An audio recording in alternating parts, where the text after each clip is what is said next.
Just learning. Start, was it? Every day is a school day. Or every day. How was your day? Your day. You haven't had a great day, have you, Steph? I've had a rough day. In that, well, we had a late night last night, didn't we? Because we, Oi. Lads.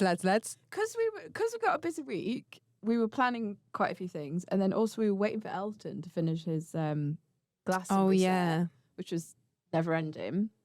So when I woke up this morning, I was like, I want to sleep a bit longer. So I think I got up at about 9. All right for some. Yeah. Well, got up quite late, Ali. I think I don't know what I'm talking about because I think I actually got up at 9 this morning as well. I'm really conscious that, am I speaking into it properly? Yeah, you said it. This is what we learnt from last week, that I wasn't loud enough. No. Which is an irony because usually I'm a loud man. And usually I'm not. Well, so I'm trying to lean in to many things in my life, but also literally this microphone without letting my mouth touch it because I get a bit anxious about things touching my mouth uninvited. But it is an inanimate object, so I should be able to control. I think you can. Just don't get too the excited. distance. You get too excited, you'll get too close to it. Okay, so sorry. Yeah, so we had a late night watching Elton John. That makes it sound like we live together. We don't. And never will. And heartbroken. do you imagine? We'd be sick of each other. So I got up late and then I went to the bathroom and then I was like, oh, the light's not turning on. Oh, great, the bulb's gone. And it's like one of those bathroom lights that's really hard to change. And then I remembered there's no electricity in my flat today. Bad times. Really bad times. But I was like, oh, I can still have a shower because that's gas. Turns out the hot shower is powered by electricity. So I'd have a freezing cold shower, which is really good for you, but I would prefer to choose that than have it forced upon me. Fair enough. And then because I'm really busy at the minute, I decided to do a big shop at the weekend. So I had like all my food prepared and I could eat properly. Well, obviously the fridge has gone off and we're in the middle of a heat wave. So I can't, Calamities. I can't be eating that meat. That's going straight in the bin. And then my jeans had a hole in the crotch. And I decided to wear, I did text you earlier, actually. I WhatsApped you and I was like, how's your day going? And you were like, my meat's rotting. My and meat's rotting. Okay. I got a hole in my crotch. I assessed the situation. I mean, and also, just to clarify, those things are separate. We'll have to edit that out. That's for OnlyFans. Okay. That's subscribers only, that content. I got a hole in my jeans in the crotch area. And I was like, I can wear these. I assessed it. I went in the mirror at different angles. Was like, no one's going to see this. And then as I went to leave to record this, I just bent the wrong way and ripped all the way through my crotch. So I had to do a quick change. So that's like the highlights that summarise the day. That's quite a day, isn't it? But I did find a good workspace, co-working space, because I was forced into it. Every cloud. Exactly. How was your day? My day was okay. Sorry, everyone who's on the receiving end of that. My day was okay. As you were telling that story, I was reflecting on last week when you were talking about how I can't tell a short story. Oh, was it too long? No, I mean, we're nearly 4 minutes in, but I would define long. What did it? Okay. Makes me think of like ball rolling time How do you in session. want me to summarise that day? You go. No, that I think it was great and I loved it. And sorry, I just leaned away from the mic then. I loved it and my day was all right. It was I had a bit of a wild goose chase out to West London for work, but we didn't know it. We didn't know it was going to be a bit useless until we did it, but such is life. So I'm also a bit fatigued. I think it's the heat. The heat's I think not it's the helping recent anyone. heat wave that we've had in this country. Meant to be 40 at the end of July. 40. Hashtag global warming. I know, it's bad. But actually, we were talking before and I was saying, I think this is an important point to make in terms of, so maybe we should get into, Let's start. maybe we should talk about coaching. Yeah, maybe. Just as an idea. I said that actually it's an important point to make around football coaching. A lot of the time when you're coaching, you are tired. Like just real talk. Because if you think about it, most people coach football do it evenings and weekends alongside another job. So fatigue is a really big part of football coaching that we need to be honest about, and we need to consider, and we need to kind of plan for and deal with. But what we're going to talk about on this episode is session planning, because you can't coach a session unless you've planned it first. Well, you can. You could try. You can wing it, but you will get found out. Yeah. Well, first thing, I think probably I don't coach full time, so I don't know. If you're coaching full time, you're probably still getting tired, because actually the nature of what you're doing as well is pretty tiring. Constantly interacting with people. Relentless. It's non-stop. But yeah, so in terms of session planning then, why do you think it's important that we plan our sessions? Important. Why is it important? Tell us, Ali. I think it's important to plan sessions. Oh, my mind's just gone really blank. I can start. Please I do. just have I feel questions like and answer them. asked and answered. Next. Yeah, no, go on. Let's start with you. Okay, so I think you can wing it, like we said, but I think there's a few things. I think when you're coaching a session, you are not just, I don't know, setting something up, giving instructions. You're not facilitating. You're not facilitating. That's different. Should we just have a moment to Okay, you do your thing. to talk about the difference between coaching and facilitating? I think it's an important distinction. I haven't got like the dictionary definition. No, tell us what you're But talking I about. just feel like essentially when you're coaching, you are actually adding value. Like you're not just setting up some cones or whatever. You're not setting up an exercise and then just letting them get on with it. You are educating the players, and you're progressing the session when it needs to be progressed, like the practice itself. And the practice has a purpose, and it's designed specifically for your players, which we'll come on to in a minute. I've just remembered one of my reasons about why I plan. Whereas facilitating, yeah, it's just kind of like making sure that no one gets hurt. That's kind of how I mean, that is an important part of coaching as well, obviously. Coaching sessions should be safe. But facilitating is kind of just being there, isn't it? But coaching is actually teaching them something. They need to come away from it not having just run around. I think that's probably the point I'm getting to, is that in order to be able to do that, you need to plan, because you need to minimize it. There are so many things that could go wrong. So many things that things that happen. I bet she's been quiet so far. Sorry. How the tables have turned again. I said that last week. Can you let me finish my point? Sorry. There are so many like variables within the coaching session. Safety is one thing. There are so many things you have to manage. If you're coaching at grassroots, it's rare that there's like two coaches. You're maybe a coach and a volunteer that's supporting you, that kind of thing. So in order to best set yourself up to coach, you need to plan what's going on with this, how am I going to manage that situation? Because if you come in with no plan, it's too much to do that on the spot. It's messy. It's really messy. I think if you want to teach properly, you need to have planned out what your coaching points are, what the topic is. You don't want to go there. I'm sure some people are definitely experienced enough to go in and spot something they can correct, but actually we shouldn't be correcting everything. We shouldn't be talking about everything. We should be going in with a purpose and an aim. Yeah. And also the reason I plan thoroughly is because I'm anxious if I don't. Mm-hmm. Like I need to go in. I think it's nerve-wracking coaching a lot of the time. Mm-hmm. That goes up and down depending what space you're in. But I want to go in there knowing that I've done the work beforehand. Yeah. And I feel more in control of the situation. That makes me less anxious, I think, going into it. Yeah, for sure.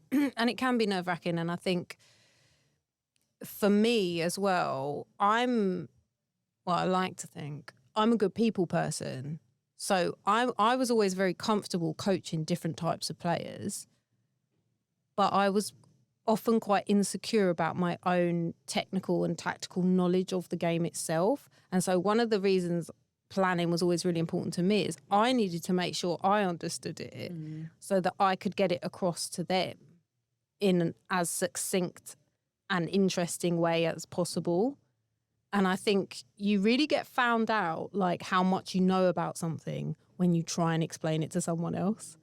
That's great kind of test of whether you understand something or not. Because not like knowledge is different to understanding.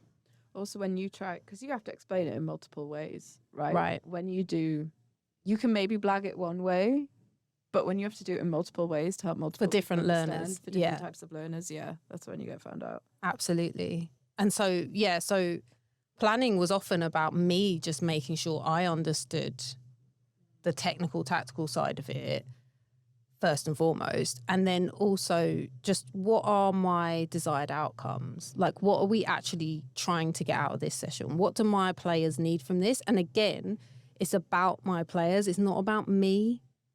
When I was playing like Sunday League, one time our coach, one Wednesday night when we were training, she was like, okay, I've seen this session. Actually, she didn't say this to us at the beginning. She was trying to coach us this session and none of us could work it out. Like, we were just like, I don't get it. Because at first I thought it was just me because I'm very much like a visual. Actually, I'm a kind of, is it kinetic learning when you actually have to do it? Like, you have to be in motion. That's the kind of learner I am. I sort of need to see it and then I need to do it and then I've got it. But if you just stand there with like a tactics board or something, I'm a bit like, yeah, cool. I haven't got a clue. But no one was getting it. And then she kind of just lost her rag with us and was like, Barcelona under 12s can do this. You're grown women. And I thought, and it always stuck with me. It's when I started coaching, I kind of never forgot that moment because I was like, yeah, but we're not Barcelona 12. Like, I'm not being funny, but Barcelona under 12s boys are probably better than the Sunday League team that I played in, even at under 12s. Like, and so I think that's a really important point for coaches to consider is that don't coach the players you wish you had. Coach the players in front of you because you owe it to them and you owe it to yourself. And don't like watch. There's so much. It's oversaturated market in terms of coaching sessions available online, you know, on social media, on YouTube. You can Google a session and you are spoilt for choice, like a topic, and you're spoilt for choice with session plans. But actually, they might not be right for your players. So they might give you an idea. So it's better than a blank sheet of paper. I totally appreciate that. I've been there. I've done it. But you have to adapt. You can't just take it off the shelf and be like, okay, I'm just going to replicate this identically with my players. No, I did a session once and the players just weren't getting it. And I was about to be like, what? Because in my mind, obviously it's so clear. When you do it, it is so clear to you, obviously. And I was about to be like, why aren't you getting this? And I had to take a moment. And at the end, I was like, I spoke to the players and I was like, you didn't get this, but that's my fault. That's not your fault. That's what I chose. That's how I explained it. All of that. It's actually a really nice moment because it allowed me to be like, look, I don't always get things right. And it plays into the culture that we have where they're meant to make mistakes and grow from that. Yeah, absolutely. And I think it's really important. That was a really important like self-reflection for you to be like, actually, if I'm being really honest with myself, this isn't like, if they're not understanding it. And also it's different sometimes if maybe one player isn't understanding it, fine, you can take them to one side and just cater to them. But if all or most of them or all of them aren't getting it, it is the finger's sort of being pointed at you a little bit there, isn't it? And I think, and that's like, let's be honest with coaches listening, like that's not easy. That's a very uncomfortable space to be in as a coach because you're getting found out basically and you're having to learn something about yourself, and learning is uncomfortable for everyone. But one of the reasons I think it's really important for coaches to embrace, the two reasons that I think it's really important for coaches to embrace learning as coaches is one, it will make you a better coach. And two, linked to that, it helps you understand sometimes why your players might kind of behave in weird ways when you're coaching them, because they're trying to learn it and they're finding it equally as uncomfortable at times, and they don't want to look silly in front of their friends and all of that social stuff as well. So I think, yeah, learning as a coach is a massive part of coaching itself. Yeah. And we just have to be open to that. But like you say, it's not easy. But I think I was actually thinking about this. I think last week we were talking about how we don't really believe in like, oh, you should be resilient all the time to things that happen in the coaching sphere. Actually, they just shouldn't happen. One thing I do think you need to be resilient to is that. Yeah. That's where you've got to be like, okay, I'm actually opening myself up here. I'm going to try something. If it doesn't work, fine. I'm going to take the feedback and I'm going to grow from that. Because like you say, that's how you get better. Yeah. So we've talked about like why we think it's important to plan sessions, and there'll be loads of other reasons as well. And we've got loads of other reasons. And please, feel free to comment on this episode with like your reasons as to why you think it's important to plan. But I guess to move it on, like when you're planning, like what works for you, what helps you plan? So I suppose it took me a while to land here, I think is important to say as well. Like I've tried loads of different... Just lots of air traffic. Sorry about that dad joke, everyone. God. I'm conscious that we haven't really connected with the camera. I feel like that's your job. No, you're meant to because you're close to it. You're the one looking at it. I'm meant to. Yeah, but last week I was like... you. I'll get there. You just haven't been that funny yet. Oh my God. See, and this is the resilience that I have to have. This is also why we do working with this woman. What was I saying? Yes, I've gone through various different ways of doing it. I've tried loads of different templates. I've tried loads of different platforms. And I think it's actually really important to try that and see what works for you. You have a question for me? Oh. Like, you're ready? Yeah, no. I was just listening to what you were saying. I was just actively listening. Oh, sorry. Very important part of coaching. But yeah, I was just wondering if there were, like, do you have a sort of routine with your planning? Like, do you go through certain steps each time, or? Yeah, so the way that I break it down is obviously topic focus. I'll always then list out what the venue is, where I'm doing it, so then I can plan for the restrictions or whatever kind of space we're in. And then I'll list out how many players I'm expecting, but I think we'll come on to player numbers in a second, how that comes into planning. I'll think about, and then I'll look at how I break down the session. So I usually do like a whole part whole session. Again, we can talk about that. And then let's do it now. What's whole part whole, Steph? So whole part whole is essentially, in America, I know they call it GAG, which is game activity. Americans, it's different. GAG. We're not here for it. Could you go whole part whole? Game activity game. And so that could be like 2v2, and then you break down to activity, then you go into a full game at the end. You can do it in numerous different ways. Mm-hmm. But essentially it's come in, play a game, then we break down some kind of skill technique, some kind of session focus. And then you go into the game at the end, and ideally the focus of the game at the end, or some kind of, I don't know, the focus of the session is held as some kind of carrot in the game at the end. So if your session has been on crossing, if you score from a cross and finish, then it's worth double. Like incentives. Incentives, thank you. That's what I was looking for. You're welcome. Thank you. I shouldn't do that because we've got American listeners and they'll think I'm taking the Michael. And I also think it's really like having coached in grassroots and academy environments, I sort of forget that actually you have kind of a lot more room for creativity and expression as a coach in grassroots because you might not have like a syllabus.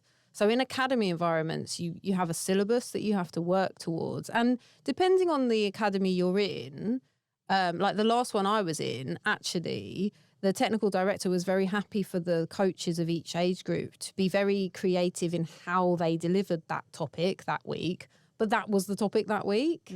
Whereas you can probably determine that a lot more in grassroots environments. And I'd encourage coaches to kind of have fun with that as well. And explore it in ways maybe that you're slightly more restricted in academies. But also just to say that you don't, like, I was always very much, just to touch on my planning a little bit, I was always very much, what do these players need? And again, this links to coaching the players you have, not the players you want or the players you saw getting coached on YouTube. And so if I was, even in an academy environment, I can admit this now because I don't work there anymore, even in an academy environment, if I was supposed to be coaching, attacking, like in like attacking that week. But actually on the Saturday, the girls had an absolute nightmare trying to do transition to defend. Me and my co-coach would be like, well, we're doing TTD because why would we, like they've got attacking down. Like this is where they're struggling. We can relate it to the game they just played so they'll understand why we're looking at it. So, yeah, I think my planning was always around what are the sort of problem areas here? I think it's interesting because I completely agree with what do the kids need? What do your players need? Sorry, kids or adults? But there's probably two levels. There's like, what do they need in the long term in terms of like their foundations in the game? Mm-hmm. And then also what do they need in the short term? And I think last season, there was a point in time where I got into a pattern of being a bit more reactive and like, oh, we saw this in the game, we'll try and fix this. We saw this in the game, we'll try and fix this. We saw this in the game. And then I was like, actually, but then I'm not doing some of the fundamental stuff that I need. So it's a balance, isn't it? That's such a good point. Yeah. You don't want to, and also at grassroots, what you then get into if you're like, I'm going to fix that from the game is like, it looks like you're trying to fix everything to make them Yeah. It's such a good point. And just reflecting there on what you've said, like that was probably in the latter half of the season when we'd start to be like, okay, we've taken them through the fundamentals, essentially. Like we've done months of work with them on all these different areas.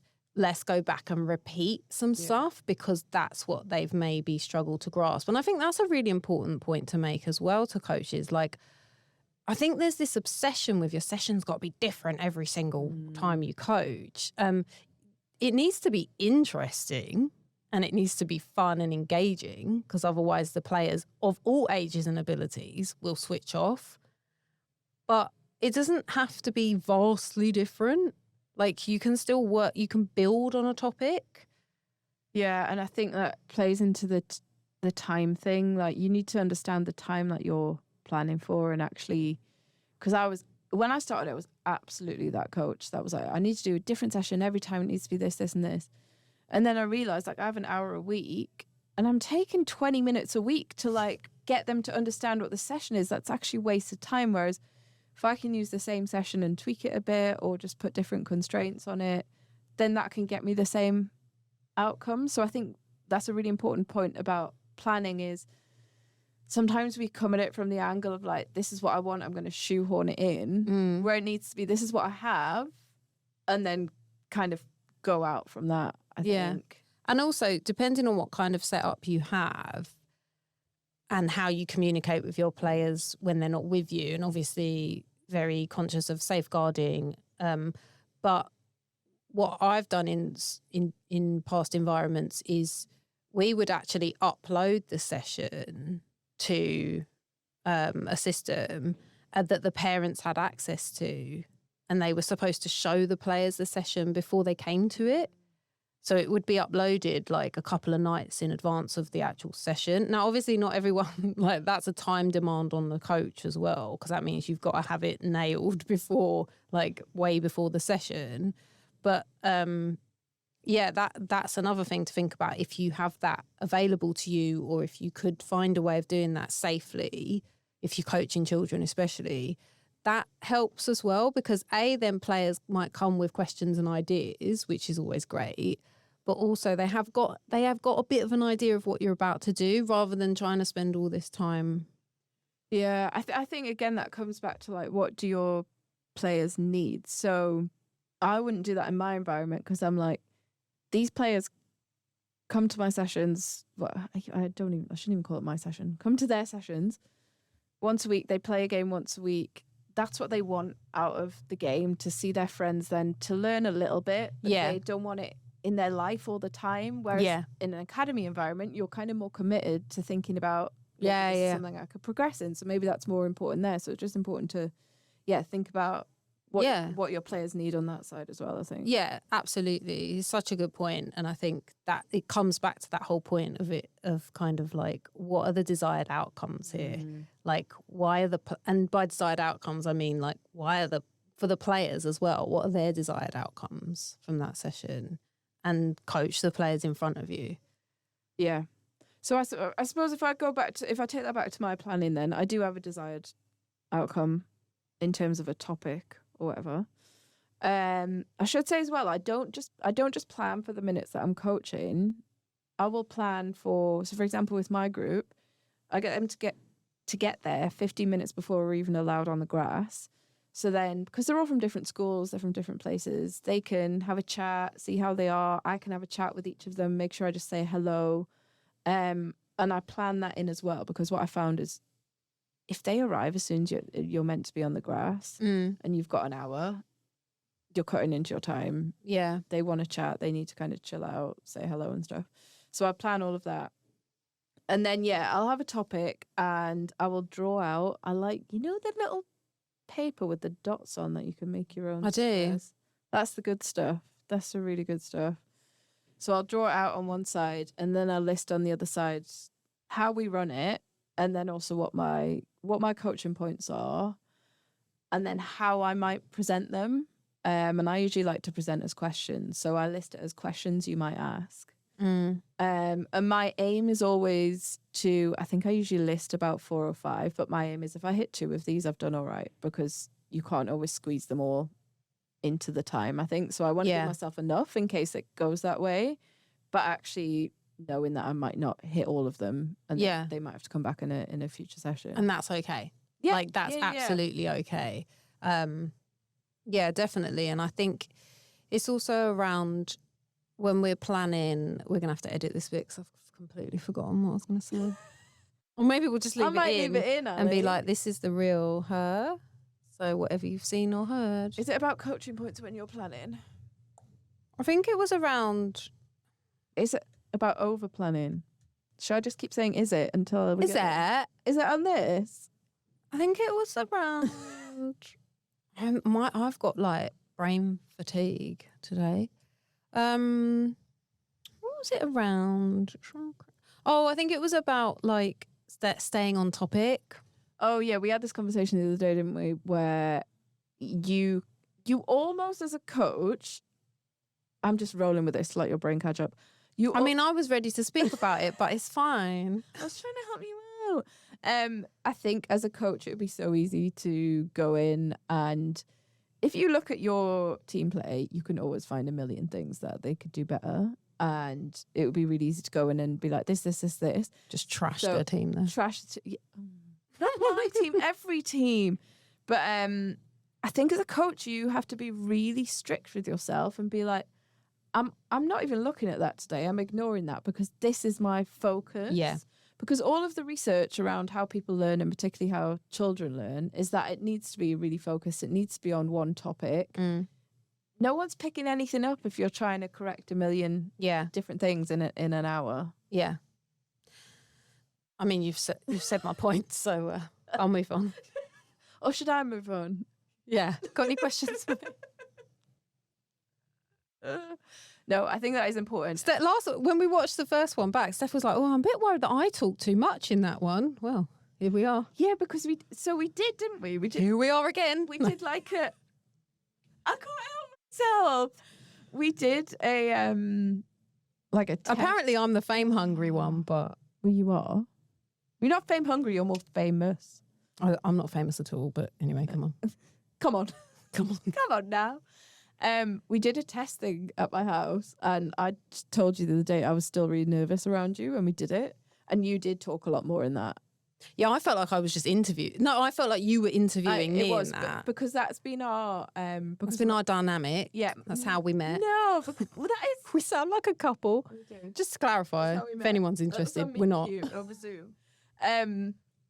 No, I've got a really itchy nose. My background is interviewing people, and your background. My background's talking about myself. So what can I say? We fell into that, didn't we? We did. And now maybe I'm overcompensating.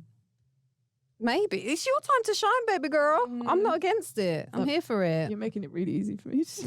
I'm not highlighting it. I'm not calling you out on the pod for it.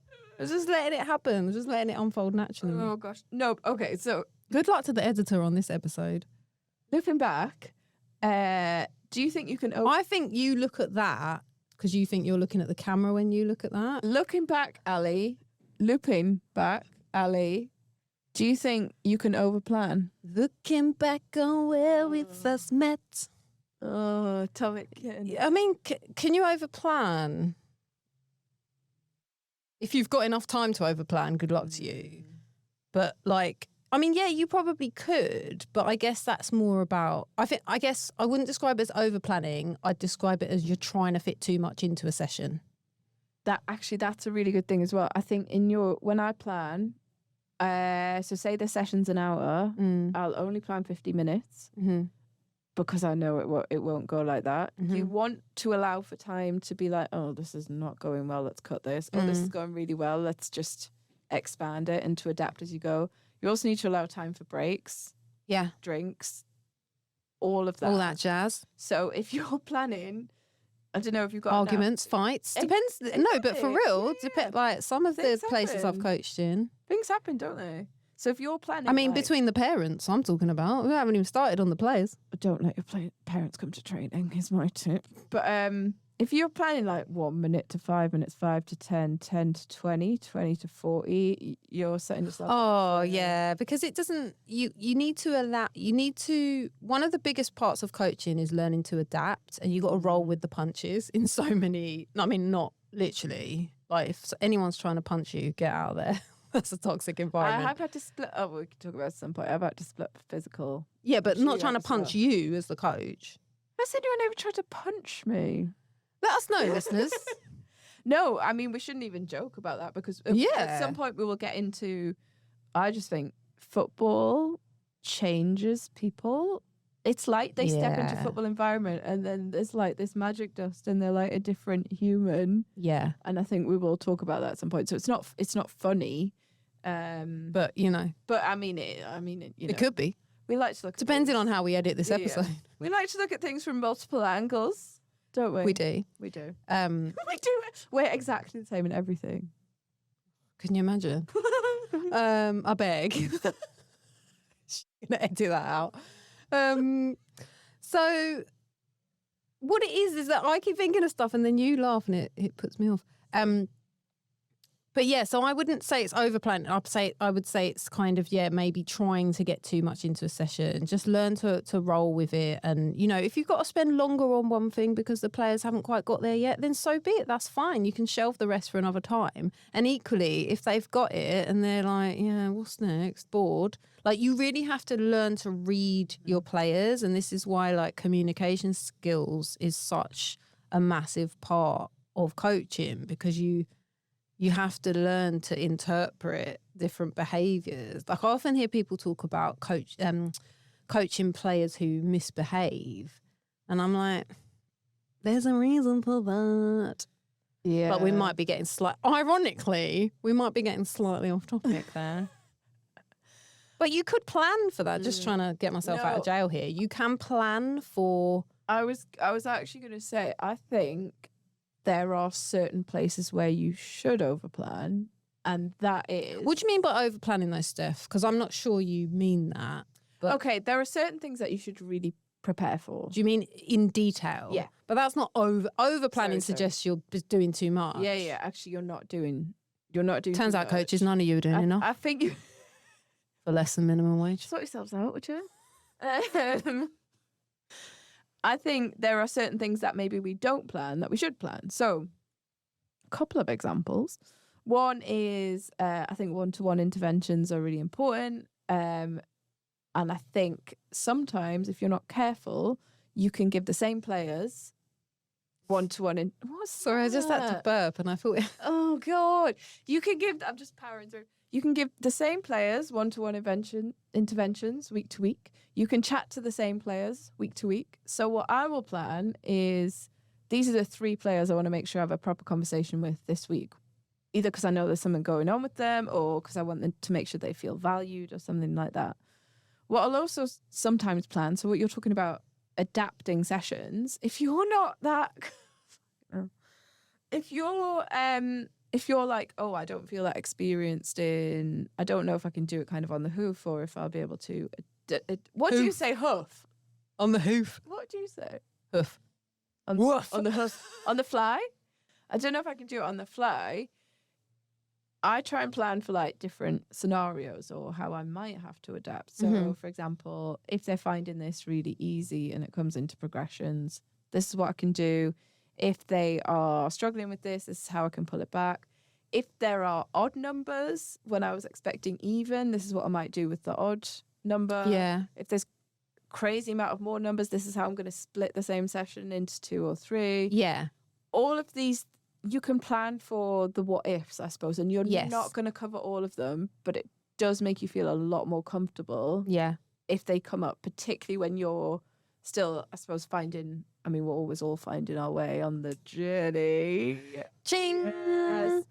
But particularly if you're nervous about how you're going to react to things changing. Yeah, no, it's such a good point. Like I think it links back to what I was saying initially of like, I was going to say selfishly, but actually it wasn't selfishly. It was so that the players got the best experience. But most of my planning was just making sure I was comfortable, because then the players would be comfortable because they'd know that they could trust that I knew what I was talking about and I knew where this was going. I think that's the problem, is if you just try and wing it in a session, the players are like, what is this about? Like, she doesn't know. So yeah, you can definitely plan. You can try and plan for most eventualities. Yeah. But equally, I think it's fine as well. But also, there will always be something in a session where you're like, I don't even know if I could have planned for that, and you just have to adapt to it and roll with it. I was just thinking about if there was ever a session where you were just like, that was so bad, or equally, oh yeah, that was great. And I think this is a good point to bring out the old gem of, it's never as good as you think, but it's also never as bad as you think. I was given that advice a lot when I was coaching, was that like when you do your reflection and stuff, like you can do your reflection just after the session, but then also come back to it later as well. Because when you do it in the moment, if you're a quite critical person, if you're quite self-critical, you will think it was awful and actually it wasn't. But equally, there's lots of coaches who are like, yes, that was amazing. But again, give yourself a moment and be like, is there something you could have improved? Yeah, I'm that really critical person. So I started looking at it on 2 levels. Like, one level is everyone safe at the end of the session? Yeah. Did 90% of people come out and they're still talking to me and they're still smiling? Yeah. Did they get to play football for an hour? Yeah. Then I've ticked quite a few. No one's boxes died, there. is No. Steph's baseline. Did everyone physically survive this session of football? Oh, God. Yes. I mean, that you know what? That's seriously though, that's another really good point on planning. Is I'm always like, Where's the defib? Where's the defib? I have a kid with life-threatening allergies. Where's the EpiPen? Is there food around? Is she bringing her EpiPen? Kids with other Where are the illnesses, inhalers? Where are the inhalers? All of that stuff. You need to plan that in. Of where's my 2 minutes thinking about this and checking in on all of that. That's really important, because if you don't, you forget it in the moment. But yeah, I hear you about not thinking it's never as good as you think it is, never as bad as you think it is, and I would happily show at some point the time where I've been filmed and just learned so much about myself. I love those ones where you're like, in your head, you're like, yeah, that definitely only took me maximum 1 minute to explain that. And then you're watching the GoPro back or whatever, and you're like, oh, it's just rolled into 3 minutes. That's what happened, because I was trying to show my boss, because I was like, we could use some of this footage. And I just kept clicking. It's like, you know, when we played the first pod episode back and I kept clicking the minute along and all the time it was you talking. That was the demo. That was the demo. I kept clicking along and all the time it was me talking to the players. And I was like, did they even kick a ball in this session? Like, was I in this right session? No, but I've had a couple. I remember one session I did really early on and it was awful because, to your point about lifting something, I'd like lifted a session that I'd been taught on my level 1 and I'd done it with completely the wrong age group. I'd got the size completely wrong. I wasn't experienced enough to know anything about that or to know how to adapt it as it went on. And I could just see the players hating it, and I just didn't know how to dig myself out of it. But that was a real learning experience for me, and I think we all have to go through that. And I think sometimes, like, it's a fine line to tread with players, because they need to trust you enough so that they think you know what you're doing, because otherwise you've lost the locker room. But equally, they do embrace you being real. Like, you are a human being, you're learning too, you get stuff wrong, you can't always demonstrate everything, maybe, and that's okay. But there is that balance to be struck, because if you're constantly just being like I remember once when I was coaching at a club years ago, I had my session plan on a piece of paper, and I was just checking it when I knew I had to move it along. I was just checking, because my memory is bad. And I was just checking it every now and again to be like, oh yeah, that was the progression for that. And I remember this player came up to me, and she was quite sassy. And she was like, you got your notes? You do I was saying to you before we started recording, you do love just a piece of paper. I'm old school. I'm old. Existing outside of a notebook. You don't even carry a notebook. I'm glad we've brought up my age again, inadvertently. That was you. You just open a drawer and there's just all these little like I am pieces of paper. I'm old school. This is linked to planning though. Like, I plan with a pen and paper first and foremost. Is it in a notebook, or is it like a free piece of paper? No, that's just, we won't go into that because people on the pod aren't interested in that. That's just because it's a notebook that fell apart. That's why you saw me with pieces of paper. Thank you. I've been waiting for that. But basically, when I plan sessions, I would plan with pen and paper. And then depending on the environment, like, you might have to upload it onto an online system and blah, blah, blah. But that used to take me forever. I hated it. Doing that. I feel like the online systems, they can never do exactly what you want them. Yeah, and I just feel like you spend so long. Like, I used to be like, oh, the cone isn't really where I mean for it to be, but I can't quite drag it to the right place. And it's just all that faff. I'm like, is it really worth it? But I've forgotten the point I was making now, because you started talking about pieces of paper. Sorry. Gosh. So. But I was going to say, actually, when you were talking about when sessions have maybe not gone quite right. And I think it's really important that if you plan, you read the plan back, because I learned this the hard way. And it's with my group now. I've been with them for 4 years, so they can tell me. But I'd planned something, and then we started running it. And one of the players was like, Steph, we need another player in here. And I was like, no, it's fine. I've told you, because the ball moves here, here, here. And she was like, no, we need another player. I was like, just run it through. Of course, we got to this, and it was like missing. And I was like, that's because I just put it on the page and I hadn't actually ran through. Yes. Which is really important to do. Very much so. And I think it's important to run through as well, because it's fine to have your piece of paper, but you probably want to minimize how much you're, to your point, looking at it. Yeah. I think something I always found difficult as well was that I don't really have a concept of distance. Like, if you say to me like 30 meters, I'm like, I don't know how. Like, I don't, I mean, I know it's, bigger I know than that? 30 Is it meters. bigger than I know that? 30 meters is bigger than that. For anyone watching, you should watch the pod. I think it's worth it. You're missing out if you're just listening. That's for sure. But yeah, it doesn't really. So just being honest, because that's who I am as a person, I always found it difficult to plan the distance. Like, when you had to write down like 40 yards or whatever, I'd be like, and so I, to be honest, just used to bung any old thing in. And then when I got there, I'd pace it out and be like, this feels right. And again, there's so many sessions where I've done that and they've started playing and I've gone, no, it's way too big, or that is way too small. And you just adjust it. And I think sometimes we get hung up on trying to create and therefore deliver the perfect session. It does not exist. No. And it never will. Even at the elite end of the game, you will never see a perfect session. And actually, just to come back to you got your notes. I've seen like Premier League managers, like photos of them in their training sessions with little pieces of paper, just checking their notes. So, in your face. My face? No, the girl. The girls won't be listening to this. Child's face. I mean, yeah, she's probably like 18 now or something, but she won't be listening. We're allowed to diss her now. Oh God, now I've forgotten. We've No, but I remembered it.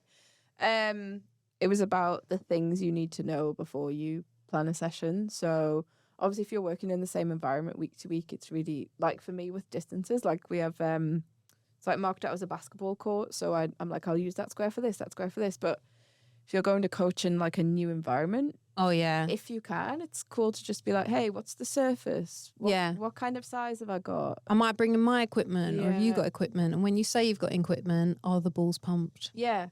Have you washed the bibs? Because no kid should have. Unwashed Bibs was actually a trial name for this podcast. Was it? Was actually Unwashed Bibs. I mean, yeah, it was never one that was on the maybe list, unwashed, but it was in our list of like just my 4 a.m. Oh, you gotta call it something. Unwashed bibs. It's That is a big Problem. drama in coaching, to be God, honest, because the drama. kids hate it. Well, players of any you age. wouldn't you? Yeah. While we're recording Yeah. this, my women's session is running, and I haven't washed the bibs in 2 weeks, and it's a heat wave. Well, there you go. Admission. I feel like this episode, I feel like it took us a while to get into this. I feel like some of it was a bit dry in the beginning. I'm just doing a reflection of my session. That's Of this good. session. We will come to reflection at some point. I think I started strong with the story of my day. Then it got a bit dry, but it has to. I'm wondering, we can probably cut this out, but I'm just wondering if we edit it so that some of the better stuff's towards the beginning. And then we flip the order around a little bit. We can see. Yeah. Or see. maybe, just like naturally, as a coaching session goes, like sometimes it does take you a while to get into it as a coach as well and to warm into it. And you're not at your best at the beginning sometimes. It's a really good point as well as don't make a rash decision of like, this isn't working, I'm just going to scrap it. Or this isn't working, I'm going to... Sometimes you have to give things 5 minutes. Yeah, yourself and the players. Yeah. And then if it's not working, I still wouldn't say scrap it. Sometimes it's like, work to the step principle. Because also we're talking about training sessions here. We're not talking about match day, which we'll come on to at some point. And in a training session, it's like, yeah, that's your time to explore. And that's your time as well to allow the players to work it out as well. Yeah. I think a lot of, as adults, it's a really natural reaction to see children not necessarily struggling, but trying to get somewhere and just wanting to step in and save the day, essentially. Yeah. And that's probably the last thing they need. Yeah. But equally with adult players, like I've coached recreational football to adults as well. And like I've delivered sessions where I'm thinking, am I speaking a different language? Like a bit like what you were saying earlier, where you were like, why aren't they getting this? And then, so you have to adapt to yourself as a coach, obviously, and think, okay, I'll say it in a slightly different way, or I'll show them in a different way, or whatever. But sometimes it just takes a few goes for them to get it, and that's okay. That's all okay. It's also why I said I prefer to use questions, and we'll probably come into this in coaching behaviours. Yes, because that allows them to think about it for themselves and process things, but also allows you to gauge. Yes, Q&A was a really heavy part of my coaching as well, and we will come on to this, as you say, but I think it's important to have a mix, but we will come on to that. Stay tuned. Do you want to then give your 3 top tips for a coach planning a session? This is going to be off the top of my head because she has sprung this on me. Let me just... Or you could do 1 or 2, however many you feel. I was in a session at work, like an away day recently, and they were like, okay, we're going to give you 20 minutes and we want you to come up with 8 different ideas for this specific thing. And I literally put my hand up and went, 8? And they were like, yeah, but if you can't come up with 8, don't worry. At least just get, and I thought she was going to be like one good one down. 7. She was like 4 minimum. And I was like, I think my top coaching tips are... Top planning. Planning, sorry. My top planning tips are plan a session with the desired outcome in mind. Plan for the players you actually have. So that's linked to, don't just get it off YouTube and be like, oh yeah, we'll do that and it will work perfectly. Plan for imperfection. Oh, you've nailed it. That was going to be my last one, plan for what could happen. But you've, oh, Ali. Oh, clammy. No, Clammy Ali. No, well, is it my clam or your? That hand's definitely clammy. Look, you can see it. Oh, it's glowing. But that one that I high-fived you with is dry. I'll just tell the audience my high five tip. Because sometimes you may high five people and it may be a bit of a... We did a rubbish one earlier. Which is just like a really soft one. But if I stare at Ali's elbow and she stares at my elbow, then... Oh, No. I didn't look at it. That's why I wasn't doing it. This is great content. That's how you're meant to... Especially for people who aren't watching. Yeah. No, but that's why I've described it so well. Multiple ways of learning. Yeah, but they won't see us doing it. Okay, let's try one last time. Hey, nailed it. You would pick that up and both likes. Boom. Thank you for joining me. Peace out, homies. Oh, gosh. Oh, I feel like that was an effort. It wasn't our finest work. I don't think it was our finest work. But I think you shouldn't think it was get too high about it or too low about it. It's never as good as you think. Yeah, for sure.